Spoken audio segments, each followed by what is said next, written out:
കാട്ടി മറീനയിൽ നിന്ന് അത് ഫ്ളാഗ് ഓഫ് ചെയ്യും.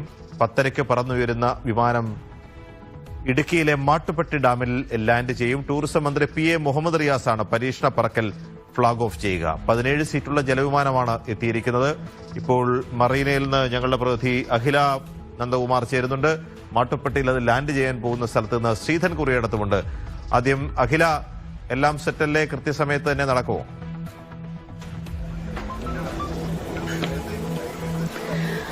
അതെ വിജി, നമ്മുടെ ശ്യാമസുന്ദര കേദാര ഭൂമി, ഇടനാടുണ്ട്, മലനാടുണ്ട്, കടലോരമുണ്ട്, എല്ലാം ഇനി ആകാശ ദൃശ്യങ്ങളുടെ കാഴ്ചകളിൽ ലഭ്യമാകും. ഇതുവരെ ഒരു പതിറ്റാണ്ട് വൈകിയതിന്റെ നിരാശയൊക്കെ നമുക്ക് മറക്കാം. എന്തായാലും എല്ലാം സെറ്റാണ്.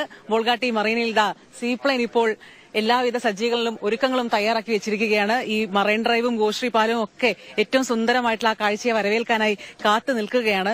ഇപ്പോൾ 10:15 മന്ത്രി മുഹമ്മദ് റിയാസ് ഈ സീപ്ലെയിനിന്റെ ടേക്ക് ഓഫിന് ഉദ്ഘാടനം നിർവഹിക്കുക. 9:30 ഇവിടെ മന്ത്രി P രാജീവും മുഹമ്മദ് റിയാസും പങ്കെടുക്കുന്ന ഒരു ഔദ്യോഗിക പരിപാടിയുണ്ട്. അതിലായിരിക്കും പ്രധാനമായിട്ടുള്ള പരിപാടികൾ നടക്കുക. ഉദ്ഘാടന പ്രസംഗത്തിന് ശേഷം ഇവിടെ 10:15 എത്തി ഈ സീപ്ലെയിനുള്ള ഉദ്ഘാടന കർമ്മം നിർവഹിക്കും. എന്തായാലും വലിയ പ്രതീക്ഷയാണ്. ആംഫിബിയൻ ടൈപ്പ് നമ്മൾ കഴിഞ്ഞ ദിവസം ഇന്നലത്തെ പ്രത്യേകത ഒക്കെ പറഞ്ഞു കഴിഞ്ഞതാണ്.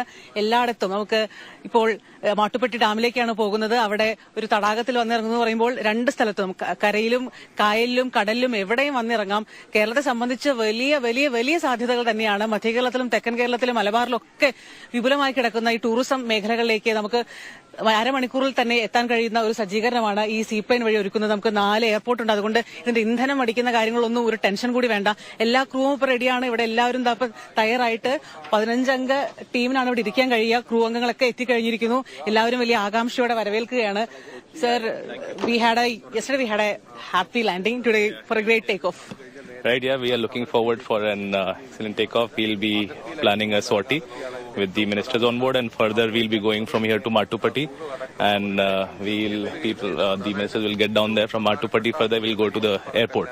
Yeah. Related to Agatti today itself? Yeah, today itself. Onwards to Agatti. Yeah. What is the estimated time? Half an hour itself, no? From Mattupatti, from here till Mattupatti, yeah, less than half an hour. അതാണ്, അരമണിക്കൂർ എന്ന സമയം ഒരു ചുരുങ്ങിയ സമയമല്ല. നമുക്ക് ഈ വിമാനത്താവളം വന്നിറങ്ങുന്ന വിദേശ സഞ്ചാരികൾക്ക് ഇനി ഈ സീപ്ലെയിനിൽ കയറി കഴിഞ്ഞാൽ കേരളം മൊത്തം കാണാൻ ഇനി ദിവസങ്ങൾ മാത്രം മതി. അത്ര എളുപ്പമായി കാര്യങ്ങൾ മാറ്റുന്നത് തന്നെയാണ് ഏറ്റവും വലിയ പ്രത്യേകത. ഇപ്പോൾ ദൃശ്യങ്ങളിൽ തന്നെ കാണാൻ കഴിയും. അതിന്റെ ഉള്ളിലെ ഭാഗങ്ങളെല്ലാം ഇന്നലെ തന്നെ നമ്മൾ കണ്ടു കഴിഞ്ഞു. 15 പേർക്ക് ഇരിക്കാൻ കഴിയും. ആഭ്യന്തര വിദേശ സഞ്ചാരികൾ നിരവധി പേർക്ക് ഈ സീപ്ലെയിനിലൂടെ ഇനി കേരളം മുഴുവൻ കാണാൻ കഴിയും. 10 വർഷം മുൻപ് പദ്ധതികൾ പ്രഖ്യാപിച്ചിരുന്നു. പക്ഷെ അതൊന്നും പല കാലം കൊണ്ട് നടന്നുപോയില്ല. എന്നാൽ ഇപ്പോൾ സ്പൈസ് ജെറ്റിന്റെ സാങ്കേതിക സഹായത്തോടെ ഡി ഹാവിലാൻഡ് എയർക്രാഫ്റ്റ്, കാനഡയുടെ എയർക്രാഫ്റ്റ് ആണ് ഇപ്പോൾ ഇവിടേക്ക് എത്തിയിരിക്കുന്നത്. ഉഡാൻ പദ്ധതിയുടെ എല്ലാ പിന്തുണയുമുണ്ട്. കേന്ദ്ര സംസ്ഥാന സർക്കാരുകൾ ഇപ്പോൾ വലിയ പിന്തുണയുമായി പദ്ധതിക്ക് എത്തുകയും ചെയ്യുകയാണ്. അങ്ങനെ എവിടെയും ആംഫിബിയൻ ടൈപ്പ് എന്ന് പറയുമ്പോൾ കേരളത്തിൽ കായലിലും കടലിലും എവിടെ വന്നിറങ്ങാൻ കഴിയുന്നു. 1 കിലോമീറ്റർ താഴെ മതി ഇതിന്റെ ഒരു ലാൻഡിംഗ് ഏരിയ എന്ന് പറയുന്നത്. എയർ സ്ട്രിപ്പ് പോലും ഇല്ലാത്ത സ്ഥലങ്ങളിലേക്ക് ഇതിന് വന്നിറങ്ങാൻ കഴിയുമെന്ന് പറയുമ്പോൾ അത്ര കണ്ട് വിപുലമാണ് ഈ ഒരു സീപ്ലെയിൻ നമുക്ക് നൽകുന്ന ഒരു ആകാശ കാഴ്ചയ്ക്കപ്പുറമുള്ള ഒരു സാധ്യതകൾ. PG. ശരി അഖില, ഇനി നമ്മൾ നേരെ പോകുന്ന മാട്ടുപ്പെട്ടിയിലേക്കാണ്. ശ്രീധരൻ, ഇത് ഒരു തരത്തിൽ വളരെ കേരളത്തിന് അനുഗ്രഹമാണ്. കാരണം നമുക്ക് മൂന്നാറും കോവളവും അതേപോലെ തന്നെ നമ്മുടെ ബാക്ക് വാട്ടേഴ്സും എല്ലാം ചേരുന്നതാണ് നമ്മുടെ ഒരു ടൂറിസം ഡെസ്റ്റിനേഷൻസ് എല്ലാം. അപ്പോൾ റൺവേ ഇല്ലാതെ വെള്ളത്തിലിറങ്ങാം. ഇനി അത് ഇന്ധനം നിറയ്ക്കണമെങ്കിൽ കരയിലിറങ്ങാം. ഇതിനൊക്കെയുള്ള സൗകര്യങ്ങളൊക്കെ ഉണ്ട്. മാട്ടുപ്പെട്ടി ഡാമിലേക്ക് എപ്പോഴാണ് ഇത് വന്ന് ലാൻഡ് ചെയ്യുക?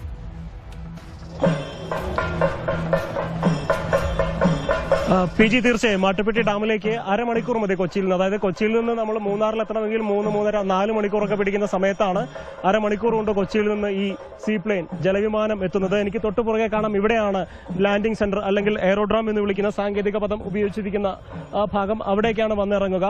ഈ മാട്ടുപ്പെട്ടി ഡാമിന്റെ ഈ ഭാഗത്തെ ആയിരിക്കും സീപ്ലെയിൻ ജലം തൊടുക. അവിടെ നിന്ന് 400 മീറ്ററോളം വെള്ളത്തിലൂടെ സഞ്ചരിച്ച ശേഷം ഒരു കറക്കം കറങ്ങിയായിരിക്കും ഇവിടെ. ഇപ്പോൾ നമുക്ക് അവിടെ ഒരു ബോട്ട് കാണാൻ സാധിക്കും. പോലീസുണ്ട്, രക്ഷാസേനയുണ്ട്.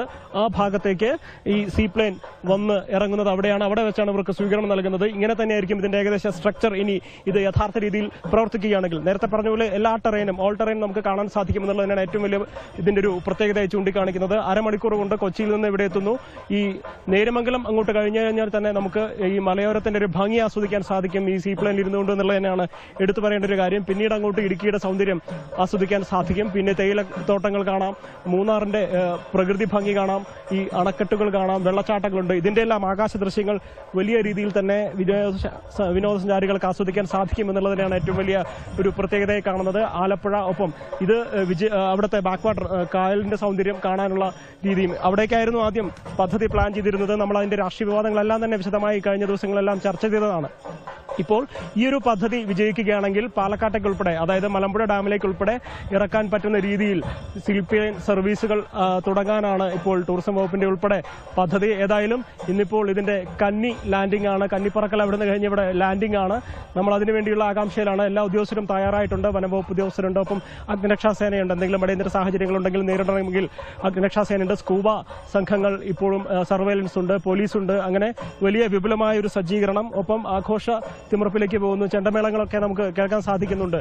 അതായത് വലിയ പ്രതീക്ഷയോടെ പുതിയൊരു ടൂറിസം ദിശയിലേക്ക് കേരളത്തിന്റെ ടൂറിസം ഭൂപടം മാറുന്നതിന്റെ ഒരു ലക്ഷണം കൂടിയാണ് ഈ ഒരു സീപ്ലെയിൻ. നമുക്ക് അതിനെ ആ രീതിയിൽ തന്നെ വളരെ പ്രതീക്ഷയോടെ തന്നെ നോക്കിക്കാണണം. പി ജി ശരി, ശ്രീധരൻ കുറിയടുത്ത് അഖില നന്ദകുമാറാണ് വിശദാംശങ്ങൾ നൽകിയത്. രാവിലെ നമ്മൾ